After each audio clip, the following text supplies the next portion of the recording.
Hello guys, welcome to my channel. आज हम लोग पढ़ने वाले हैं ह्यूमन टीथ के बारे में, यानी हमारे दांत कितने प्रकार के होते हैं, हमारे दांत किस प्रकार काम करते हैं और आखिर क्या है जो हमारे दांत किस पदार्थ से मिलकर बना है और हमारे दांतों में सड़न जो हो जाता है वो किस प्रकार होता है।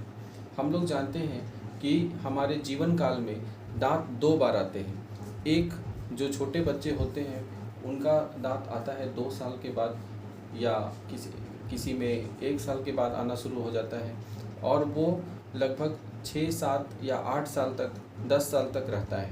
उसे हम लोग टेम्पररी टीथ कहते हैं, यानी जिसे हम लोग दूध का दांत भी कहते हैं, मिल्क टीथ भी कहते हैं। बचपन में जो दांत आता है उसे मिल्क टीथ कहते हैं और उसकी संख्या 20 होती है। वो दांत जब टूट जाता है, टूटने के बाद जो दोबारा दांत आता है उसे हम लोग परमानेंट टीथ कहते हैं और उसकी संख्या 32 होता है। यानी मिल्क टीथ की संख्या 20 और टेम्पररी टीथ उसे कहते हैं और परमानेंट टीथ की संख्या 32 होती है। अब अगर हम दांत को देखें तो दांत हमारा दो पार्ट में बटा हुआ रहता है।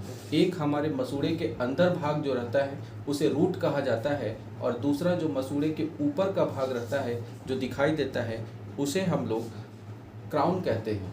तो मसूड़े के ऊपर वाले भाग को क्राउन कहते हैं और मसूड़े के अंदर वाले भाग को रूट कहते हैं। मसूड़े के ऊपर वाले भाग को क्राउन और अंदर वाले भाग को रूट कहेंगे। रूट जो होता है वो मसूड़े के अंदर दबा हुआ रहता है, स्ट्रॉन्ग मसूड़े को पकड़े हुए रहता है, जिससे हमारा दांत मजबूती से टिका हुआ रहता है। और ऊपर जो क्राउन होता है उसके भी 3 पार्ट होते हैं। सबसे बाहरी भाग जो वाइट कलर का दिखाई देता है, चमकीला जो सफ़ेद भाग है, उसे हम लोग इनेमल कहते हैं।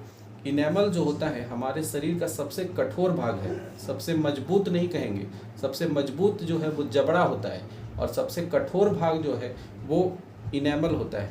इनेमल जो सबसे बाहरी भाग है उसे इनेमल कहते हैं और इनेमल के अंदर का जो भाग होता है, इनेमल के अंदर के भाग को डेंटाइन कहते हैं। डेंटाइन एक पीले रंग का होता है जो कि जो सेकंड कठोर, जो सबसे इनेमल के बाद दूसरा सबसे कठोर होता है। ये इनेमल को मजबूती भी प्रदान करता है। और दूसरा डेंटाइन के बाद सबसे अंदर जो रहता है उसे हम लोग पल्प कहते हैं।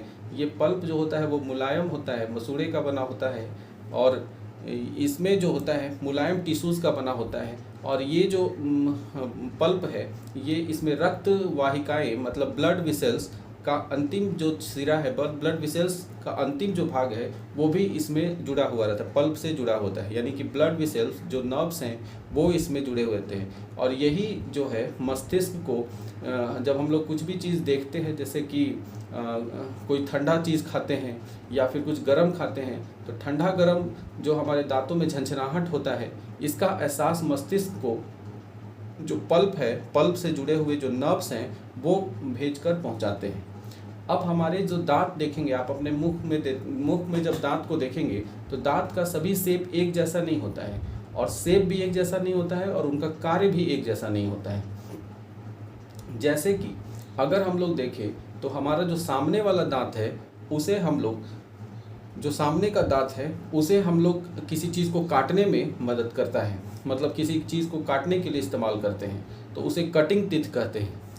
ठीक है, ये सीज़र मतलब कि कैंची के जैसा काटता है, काटने वाला चीज़ है, इसलिए इसका नाम इंसीजर पड़ गया। तो इंसीजर ये वाला भाग हो गया जो हम लोग को किसी चीज़ को काटने का भाग होता है। अब इंसीजर जो होता है वो 4 यहाँ सामने में और 4 ऊपर में होता है, 1 2 3 4, ये 4 भाग। और यहाँ देखेंगे तो 1 2 3 4, इधर सामने के जो नीचे का 4 पार्ट और ऊपर का 4 पार्ट, 4 जो है वो इंसीजर है। इसे कटिंग टीथ भी कहते हैं। तो 4 इंसीजर की संख्या ऊपर नीचे मिलाकर 8 हो गया।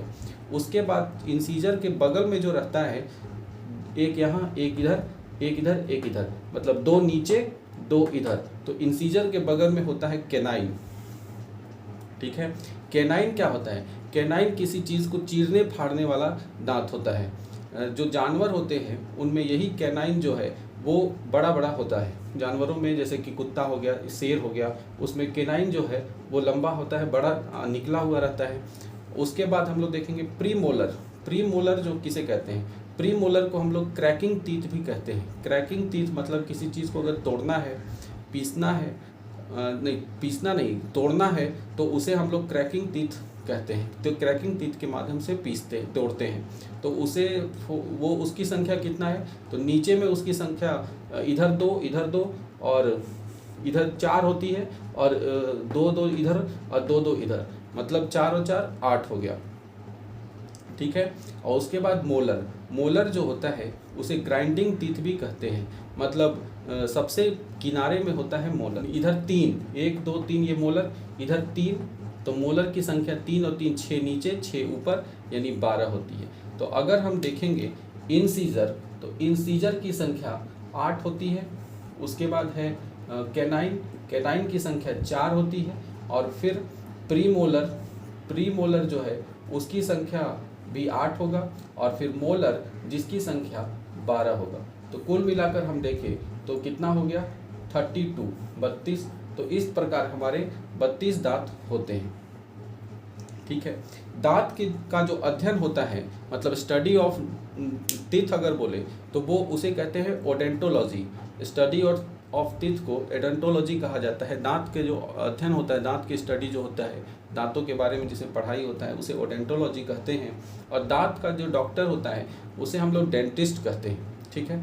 दांतों में कभी कभी कीड़े लग जाते हैं। अब ये कीड़े कैसे लगते हैं, इसे हम लोग कैविटीज़ कहते हैं। दांतों में कीड़ा लगना या सड़न होना, उसे कैविटीज़ कहते हैं। जैसे कि कभी कभी जब हम लोग खाना खाते हैं तो खाना खाने के बाद अच्छे से ब्रश नहीं करने से रात को जो भोजन है वो हमारे दांत में चिपक जाता है। चिपकने के बाद भोजन जब कुछ समय के बाद वहाँ सड़ना शुरू करता है तो उसमें से लैक्टिक एसिड निकलता है।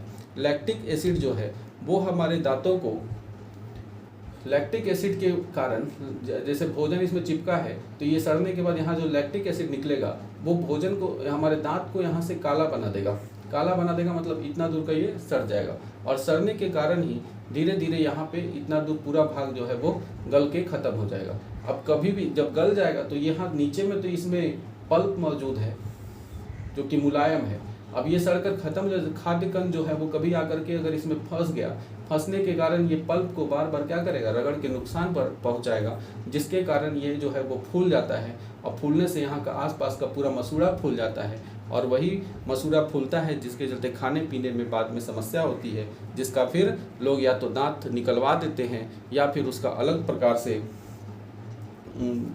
इलाज करवाते हैं।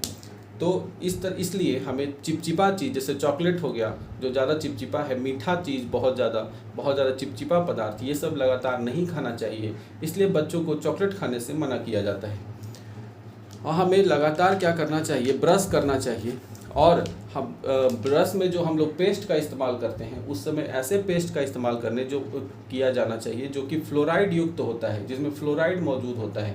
और ये फ्लोराइड जो है हमारे दांतों के लिए अच्छा होता है, इसलिए फ्लोराइड युक्त जो पेस्ट है उसका उपयोग करना चाहिए। एक बार हम अच्छे से समझ लेते हैं, हमारा जो दांत है वो 2 पार्ट में रहता है। एक मसूड़े के अंदर रहता है, मसूड़े के अंदर वाले पार्ट को रूट कहते हैं। मसूड़े के बाहर वाला जो भाग है उसे क्राउन कहते हैं।